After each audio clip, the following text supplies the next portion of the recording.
This is the Sleeping Giant Podcast, Episode 3.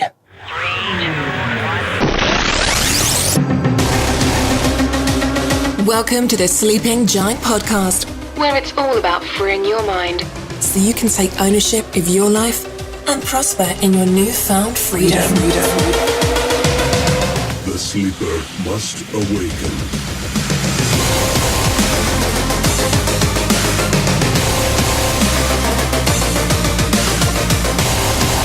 And now, your host, Angus John Pratt.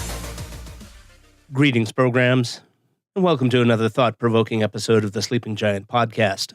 It is Wednesday, July 5th, and this is the third and final episode of Launch Week. We will resume regular weekly episodes beginning next week. Today I'm going to address something very hard to come to grips with, and also very unpleasant. You may react like the prisoners in the allegory of the cave who violently resist being freed to see the world outside. You can choose which pill to take simply by continuing to listen or stopping this podcast right now. As always, I am only offering you the truth. But first, let's take a look at some relevant news.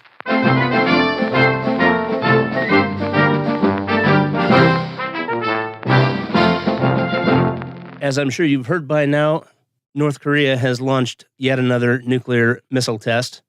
This one was a two-stage missile, and it technically qualifies as an ICBM, but just barely. It's right on the edge there.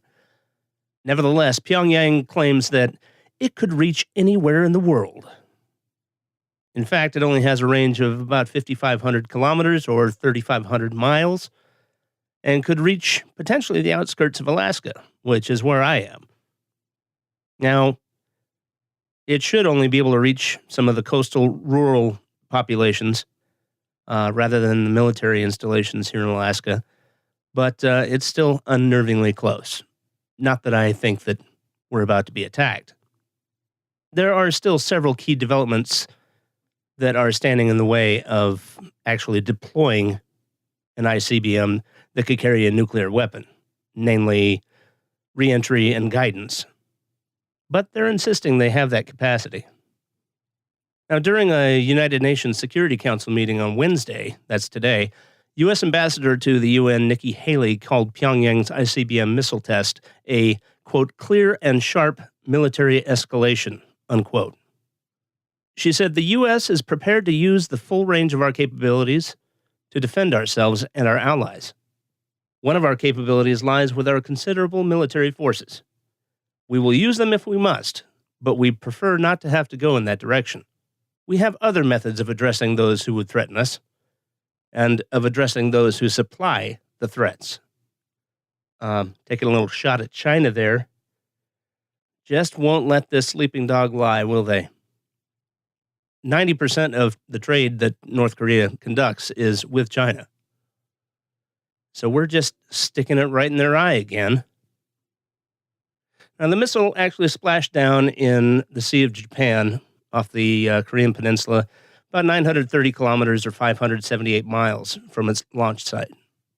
U.S. Navy Captain Jeff Davis said, "This missile flew through busy airspace used by commercial airliners. It flew into space. It landed in Japan's exclusive economic zone in an area that is used by commercial and fishing vessels. All of this completely uncoordinated." Things continue to heat up on this geopolitical stage. General Vincent Brooks, top American military commander in South Korea, said today that the U.S. and South Korea are prepared to go to war with the North if given the order. And then he said, self-restraint, which is a choice, is all that separates armistice and war. Earlier in the day, Allied forces conducted a rare live-fire drill, launching tactical surface-to-surface missiles off the east coast of Korea. Now, I'm not jumping to any conclusions here, folks, that we're about to go to war or anything like that, but tensions, as we have seen, continue to rise. We keep seeming to, I don't want to say that we're provoking it, but we're certainly not making it any easier or better. And things can get out of hand with just one bad choice at some point. whether here in Korea or in Syria, Iran. If the My phone just thought that I was talking to her when I said Syria. That's great. Anyway, all I'm saying is keep an eye on this stuff, and but don't get too worried about it. This is one of the rare kind of news stories that I like to keep an eye on, even though it doesn't directly impact me right now. It can have an impact in the future. You have to kind of separate the hype from the real threats, and this is potentially a real threat in the future. I don't think we're going to see a Red Dawn invasion, anything like that, but an EMP weapon is certainly a possibility. Next up, we have a little story that I don't think a lot of people saw. Kind of caught my eye this morning, though. Italy to nationalize bank. In a bid to end years of struggles, the Italian government is taking control of Bank Monte dei Paschi under a relaunch plan agreed by European officials that includes the disposal of a massive 28.6 billion euros, or $32.5 billion, in bad loans. The Italian government will inject 5.4 billion euros into the bank, giving it a 70% stake as part of a total boost of 8.1 billion euros. Under the deal, the government must exit within 5 years. The Monte dei Paschi rescue comes just a week after the government announced plans to save two small Veneto banks, where thousands of savers have lost billions of euros. It is the third capital injection in recent years for Siena-based Monte dei Paschi, Italy's third largest by assets, as it struggles to recover from poor management and a heap of bad loans that compounded during Italy's long economic crisis. As part of this plan, they're going to refocus on retail and small business customers. They're going to employ strict cost controls and cap top executive pay.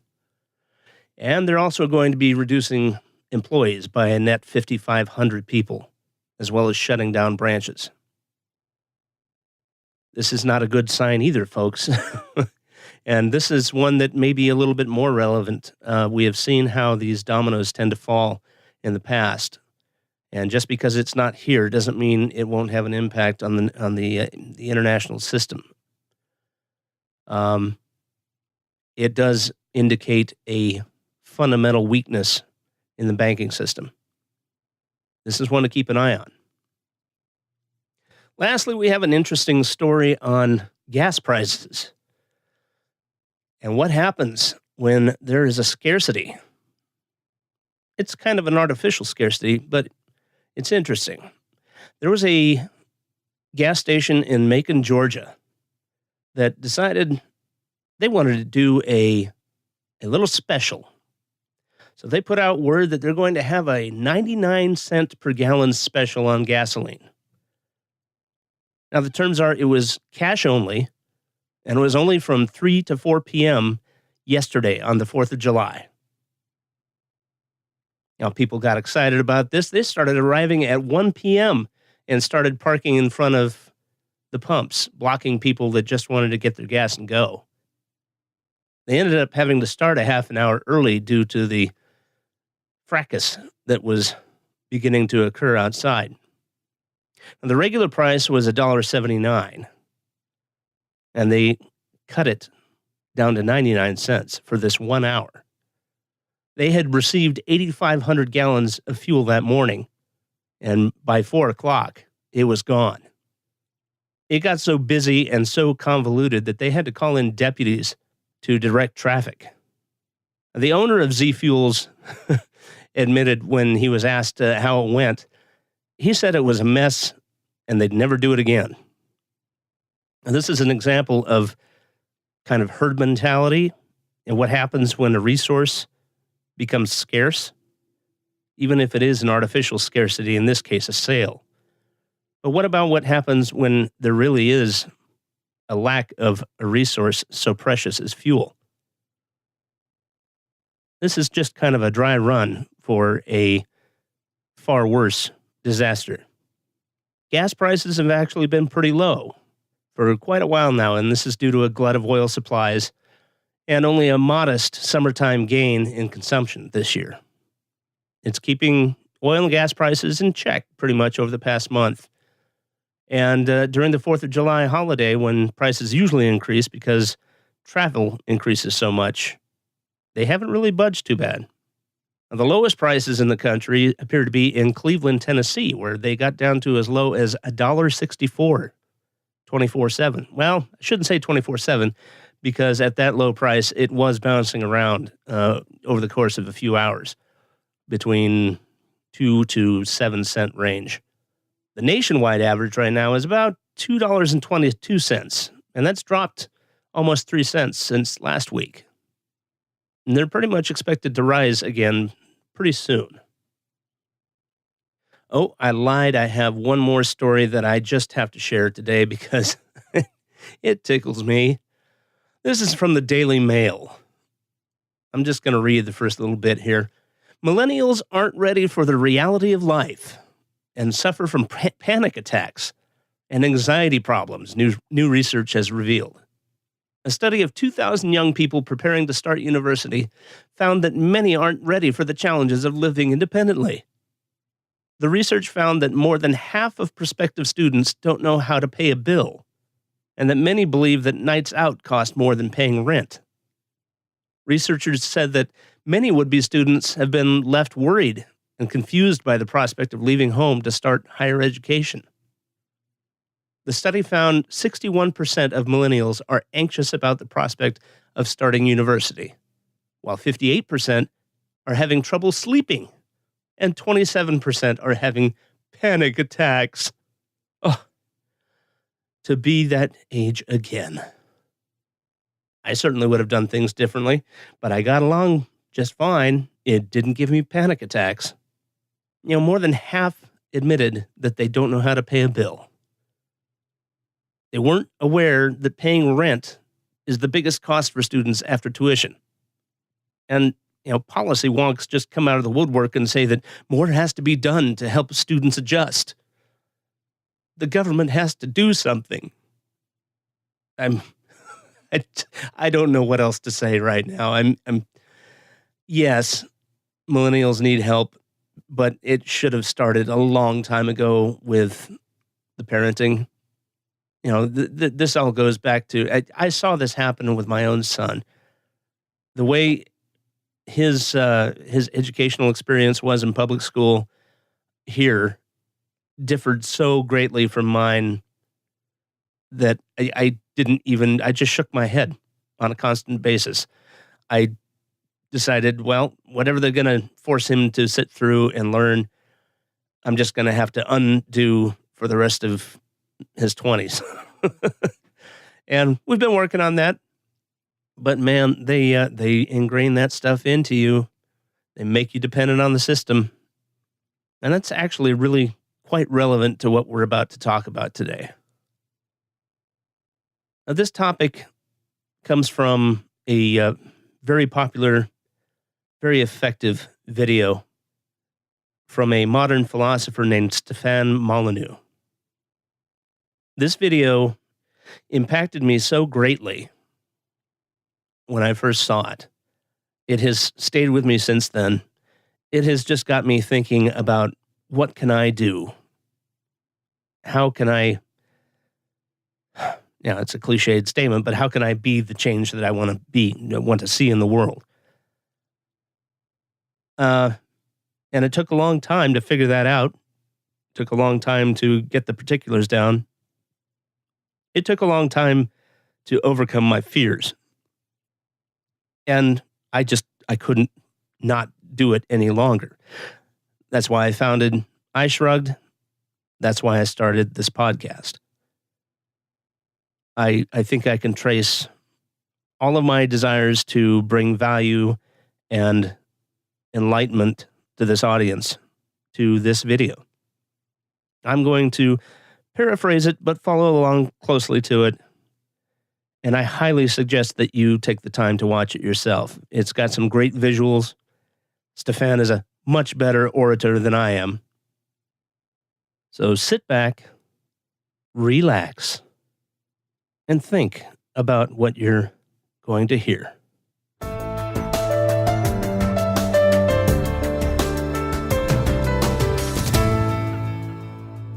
We humans are really just high-functioning animals, right? I mean, that's what we were always taught in school. And animals have a natural instinct to dominate whatever other species it can where it lives, in its environment. This includes exploiting as many resources as it possibly can. Our prehistoric ancestors were hunter-gatherers. That's exactly what they did because, contrary to popular belief, humans are omnivores. That means we're designed to consume both vegetation and meat. To put it simply, they lived off the land like the rest of the animals. But as life evolved on this planet, something changed in the human psyche. And as far as we know, it has not happened to any other species. This change was both amazing and terrible. What was it? It's the fear of death, and more specifically, future loss. Now, this can be a good thing, but it contains many pitfalls. This fear of unpleasant circumstances makes us controllable. And if we're controllable, we become valuable to other people. This is a kind of value that no other resource on the planet can ever have. People are the greatest resource other human beings can have. There's a reason why corporate personnel departments are called human resources. Animals can be scared in the moment because they fear immediate pain or distress, but they don't really have a sense of tomorrow. They're not capable of projecting that fear into the future through reasoning. They don't think about their own mortality like we do. And so it's not practical to threaten them with a loss of liberty or imprisonment or death in the future. You can't intimidate other living things to get a desired result like you can humans. No amount of yelling or abuse or leverage will cause trees to produce more fruit, or chickens to lay more eggs, or cows to produce more milk. Nothing else in the world, besides humans, can be threatened in order to be productive. And you can get what you want from a person by threatening them. Society has literally become a system of human farming. It's the most profitable occupation in the history of the world, and it's completely destructive. You can't truly understand the nature of the world, of society, until you wrap your head around this fundamental concept. The world is a network of farms where human farmers own other human beings for their production. That's right, folks. We are livestock. Unfortunately, people tend to think of their government as their benefactor and protector due to all the things it provides, like roads, schools, water, an army, a navy. But this delusion couldn't be further from the truth. Your government is really just a farmer providing what the stock, that's you, needs in order to maximize production and maintain control. You see, today, civilization is just a tax farm. And whatever freedoms you think you have aren't allowed because the farmer wants you to be free. They only exist to maximize your output. It's just a cost of doing business for the farmer. As horrific as it is to see the truth, we were born into this cage. Are you beginning to see the nature of it? There have been 4 stages of this human farming.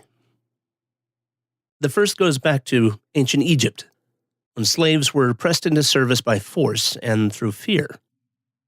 Obedience of the body was enforced with brutal violence and inhumane conditions, but the creative abilities of the mind eluded the slave masters. Slaves were almost universally underproductive, and it required a hugely disproportionate amount of resources to keep them under control. The second phase was the Roman model. Slaves were treated more humanely and even granted some small degree of freedom to exercise their creativity, skill, and talent. This led to increased productivity. Rome became an empire due in large part to this increased productivity, which led to increased wealth and tax revenue. And as always happens, empire destroyed the economic freedoms which created the wealth, and subsequently it collapsed. I believe we can see echoes of empire today if you look around the world, especially as regards my country. We have military bases all over the place. We behave very much like an empire. The feudal model arose from Rome's ashes, and with it the combination of livestock ownership with taxation. Rather than being directly owned as slaves, peasants were allowed to retain the parcels of common use land on which they lived and farmed, so long as they paid the local warlords, i.e., nobility. Feudalism kind of broke down under its own weight as the land was increasingly subdivided, until the practice of enclosure, which was a legal process whereby numerous small holdings were combined into a single large farm, the use of which was restricted solely to the owner. Farmers were kicked off their lands as new farming technology and methods made large-scale farming more productive and efficient, which required less human labor. The increased productivity generated the excess food necessary for the growth of large towns and cities. This led to the Industrial Revolution and the final stage, the modern democratic form of human ownership. Cities became flooded with a massive, landless working class. The ruling class figured out that they could make more money by allowing their human livestock to choose their own occupations. Under the democratic model, slave ownership has given way to a sort of glorified mafia tribute system. It's basically a protection racket. The mafia comes around once a month to steal from local business owners, and if you don't pay, well, I'd hate to see something happen to this beautiful place you got here. Today, you're allowed to decide for yourself what you do for work, which makes you more productive, which in turn increases the taxes you pay to your masters. The few freedoms you have left, you are allowed to keep because it is profitable for your owners. There's a bit of a balancing act here because the increased wealth and freedom you're allowed are simultaneously a threat to the farmers. At first, they benefit from a relatively free market because it makes for cheap capital and labor and better productivity. But as the working class becomes accustomed to their wealth and their freedom, they begin to wonder why they need rulers at all.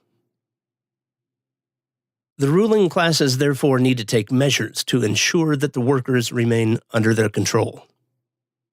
It's a three-step process. 1. Indoctrination of the young through government education. As the wealth of democratic countries grew, government schools were universally forced on the population to control all the young skulls full of mush out there, molding their thoughts and sensibilities. 2nd, you have to turn citizens against each other through creation of a dependent class of livestock. We've already seen that direct control of the population is very difficult and inefficient. We already visited that in ancient Egypt earlier, but similarly, take a look at North Korea today. Humans don't reproduce well or perform productively in direct captivity. But if they believe they're free, they will produce a whole lot more for the farmers. A powerful way to maintain the illusion is for the farmer to employ some of the livestock. Those who become dependent on the system will attack those who point out the immorality, hypocrisy, and violence of human ownership. Think back to the novel 1984, and this whole system is obviously so completely Orwellian. Freedom is slavery. Slavery is freedom. If you can get cattle to attack each other anytime the reality of their predicament rears its ugly head, then you don't have to spend nearly so many resources to control them directly. The dependent cows violently defend the so-called virtues of human ownership to those who want freedom from ownership, claiming, "You will hurt your fellow cows." The livestock are kept fenced in by deflecting the moral responsibility for the destructiveness of their violent system to those who demand true freedom. The third and final step is to invent external threats so that the terrified livestock embrace the protection of their farmers, just as a child clings to a parent's legs when they are frightened. War on terror, anybody? The good news is, I believe this current system of human farming is showing signs of coming to its end. The atrocities of modern Western economic systems have occurred because of past economic freedoms, not in spite of them. The huge increases in Western wealth throughout the 19th and 20th centuries were a direct result of greater economic freedoms. And it was this massive wealth that fortified and fueled the power of the state. The total number of farmers and their dependents is directly proportional to the exponentially increased productivity of the stock during this time period. The state always grows in line with economic freedoms. The wealth attracts thieves, looters, moochers, and parasites. And their greed, in turn, destroys those very economic freedoms, leaving only a bloated, entrenched state apparatus behind.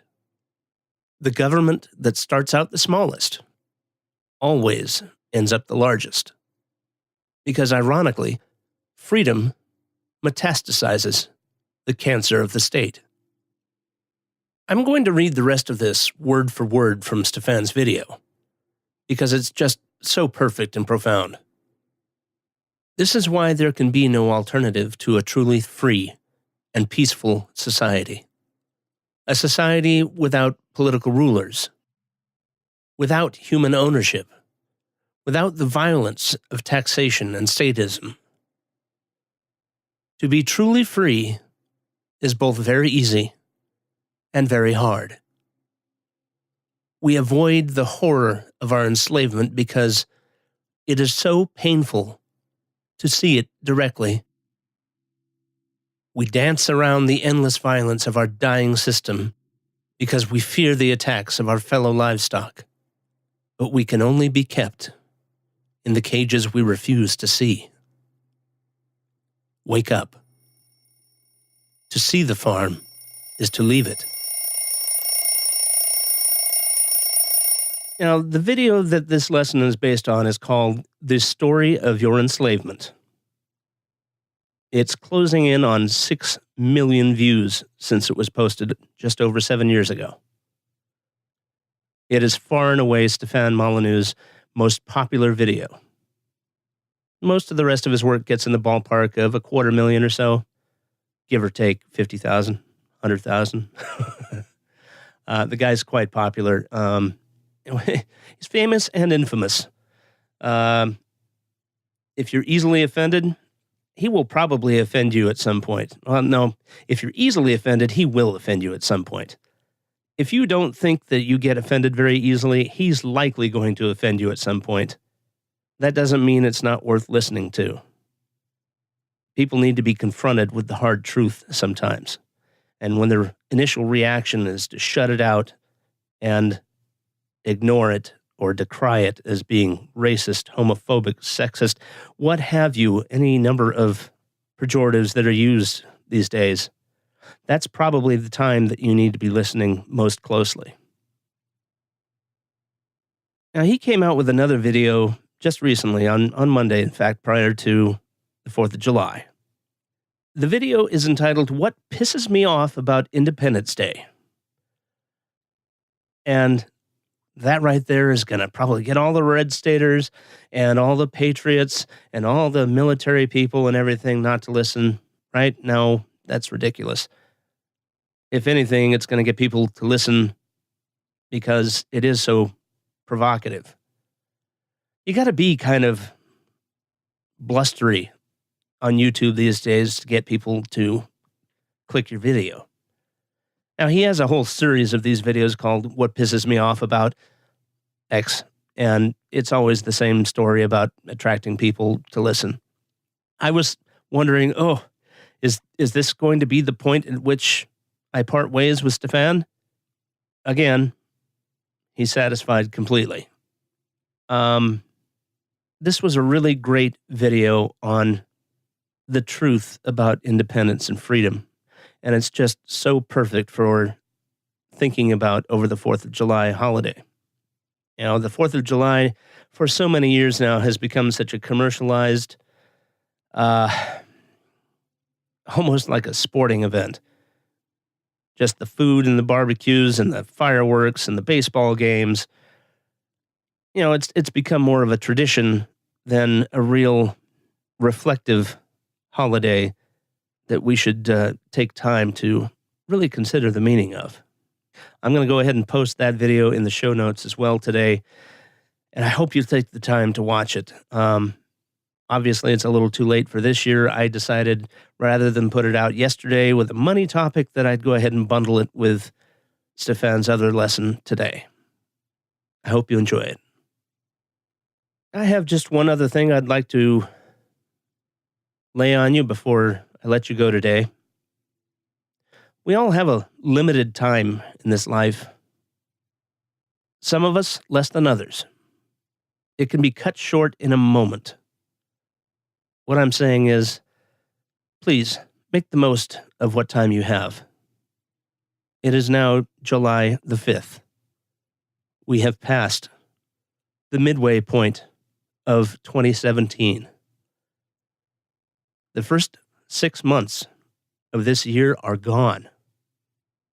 We have less time now until New Year's, until Christmas, than we have had all year so far. What are you doing with your life? What it comes down to is this. Every day you become either a little bit more free or a little bit less free. There's no standing still in this life, folks. We're moving all the time. And you're either working towards a better life of more independence, more prosperity, more freedom, or you're becoming a little bit more enclosed in the slavery of the system. There's an expression I heard from Jack Spirko, the host of the Survival Podcast.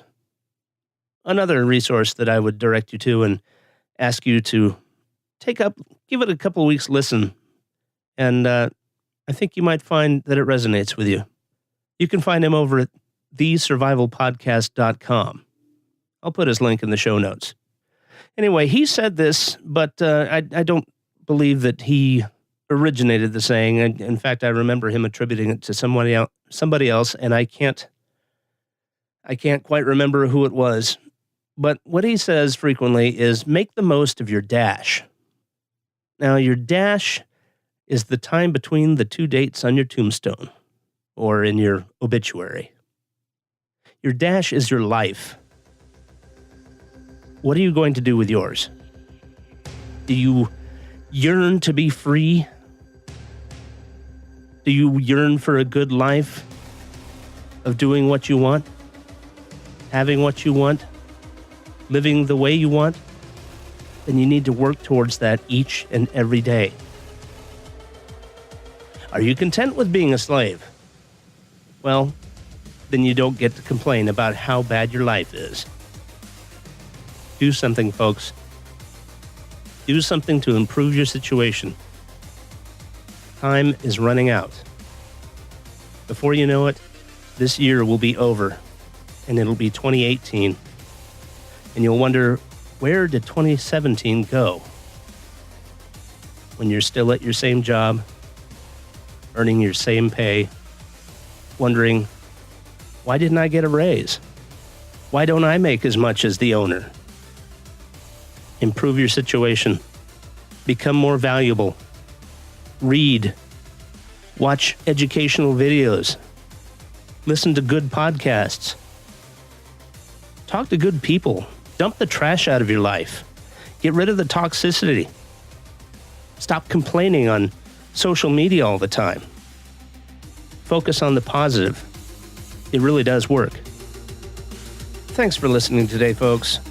please hit that subscribe button and come back to us next Wednesday for a whole new episode of the Sleeping Giant podcast. Until our next communion, see the cage, break the chains, free another.